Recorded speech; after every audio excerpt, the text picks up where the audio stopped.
अनोळखी चेहरे, अनोळखी शहर आणि 4 वर्ष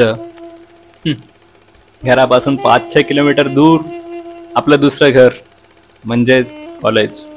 घर तर तुम्ही सोडून पण जाणार, पण इथे बनवलेल्या आठवणी त्या तुम्हाला कधीच नाही सोडणार.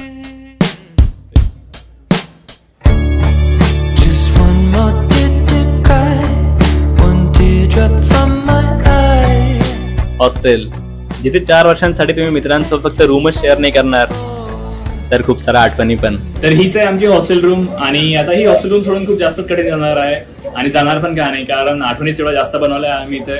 आणि खूप स्वप्न घेऊन आलो होतो. काही स्वप्न पूर्ण झाले आणि काही स्वप्न नाही पूर्ण झाले. पण हे नक्की आहे की जो फर्स्ट इयरचा जो नवम होता आणि जो फायनल इयरचा नवम आहे, त्यामध्ये खूप जास्त फरक आहे.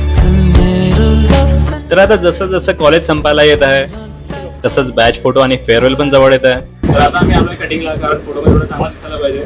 कारण जेव्हा पण कधी आम्हाला 30-40 वर्षानंतर इंजिनिअरिंग लाईफची आठवण येणार, तर आम्ही हाच फोटो उचलून पाहणार.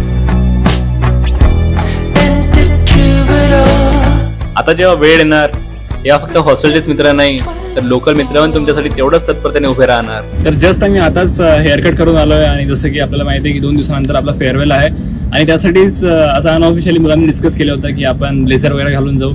तर ब्लेझर तर आमच्याकडे नाही, आम्ही नवं घेणार होतो, बट आता एकच दिवसासाठी पाहिजे. तर आम्ही आमच्या एका मित्राकडे जाणार आहोत की ज्याच्याकडे 2-3 ब्लेझर्स आहेत अवेलेबल. तर माझे रूममेट्स आणि मी आपण पाहू, त्याच्याकडे जर ब्लेझर भेटला तर त्याच्याकडूनच घेऊन येऊ.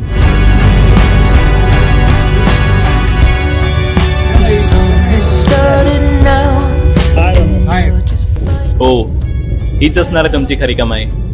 नेहमी तुमच्या सोबत आणि तुमच्यासाठी उभे राहणार असे खरे मित्र.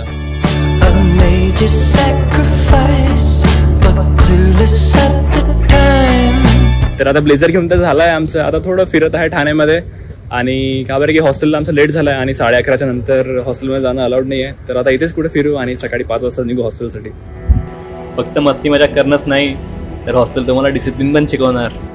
हॉस्टेल तर तुम्ही सोडून पण जाणार, पण तुमच्यामधला हॉस्टेलाइट तो तुम्हाला कधीच नाही सोडणार. मस्त ते गाणे लावले त्याने, ते मी प्रॉपर इस्त्रीवाला आठवतो. मग NPCI इस्त्रीवाले इस्त्रीवाले झालेलो बाबू इस्त्रीवाला. तर फायनली आला आहे तो दिवस. हो, आजच आहे आपलं फेअरवेल. तर लागू आता तयारीला, एक last time college fest attend करायला. खोलो खोलो दरवाजे पर्दे करो किनारे, खूटे से बंदी है हवा मिलके छुड़ाओ सारे. असे आहेत काही ओव्हर एक्साइटेड मुलं. काय अच्युत, कसं वाटत आहे कॉलेज सोडून जाणार आहे आपण?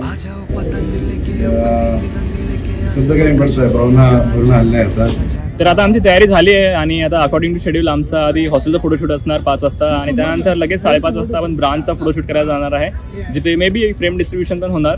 आणि मग त्यानंतर लगेच हॉस्टेल डान्स असणार आहे, म्हणजे डीजे नाईट वगैरे. आणि डीजे नाईट ही आपल्या कॉलेज लाईफची आखरी डीजे नाईट आहे. वर्षभर कॉलेजला शिव्या देणारे, पण कॉलेज फेस्टमध्ये नाचायला सर्वात समोर उभे राहणारे म्हणजेच हॉस्टेलाइट.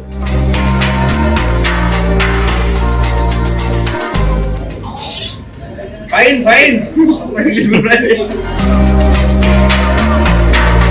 Good like soul food. Parked up outside in the old school. The new me back with the old you. The dog always find his way back home and it's so true. Later on fall through and pop one. हो, हाच आहे तो सर्वात कमी वापरला जाणारा रस्ता आमच्या हॉस्टेल पासून तर कॉलेज पर्यंत जाण्याचा. तर हीच आहे ती बिल्डिंग जिथे आमच्या हॉस्टेल लाईफची सुरुवात होते, आणि हाच आहे तो रस्ता आमच्या कॉलेजला जाण्याचा. आम्ही एवढं कॉलेजला गेलो तर नाही, नेहमी हॉस्टेलला झोपलेलं असायचो, पण खूप आठवण येणार या सर्व गोष्टींची. कॉलेजला जाणं, मित्रांसोबत फिरणं, मित्रांसोबत मस्ती करणं. पण ठीक आहे, आता रिअलिटीला एक्सेप्ट करावं लागणार. एक्झाम टाइममध्ये हेल्प करणं असो किंवा सिरियस सिच्युएशन्समध्ये बघचोदी, सर्वच प्रकारचे मित्र भेटले या कॉलेजमध्ये. कॉलेज आणि कॉलेजचे मित्र, मेनली हॉस्टेल, सगळंच काही मिस करणार. आता जे आम्ही 10वीपर्यंत शाळा शिकलो, नंतर आता मे बी हा लास्ट डे आमचा स्कूलचा. जर स्टुडंट ॲज जर MBA वगैरे नाही केलं तर सगळ्याच गोष्टी मिस करू. व्हॉलीबॉल, कार्ड्स खेळणं, ओव्हरनाईट आणि नाईट आऊट वगैरे लिटरली मिस करू. आम्ही कॉलेजला खूप सारे मिस करू.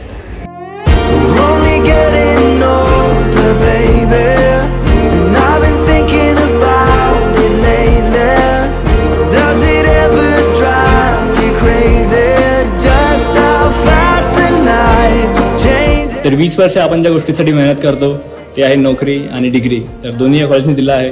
त्यासोबतच खूप चांगले मित्र दिले आणि खूप जास्त आठवणी बनवल्या आहे. म्हणूनच खूप जास्त कठीण जाणार आहे या मित्रांना सोडून जाणं आणि या आठवणींना सोडून जाणं.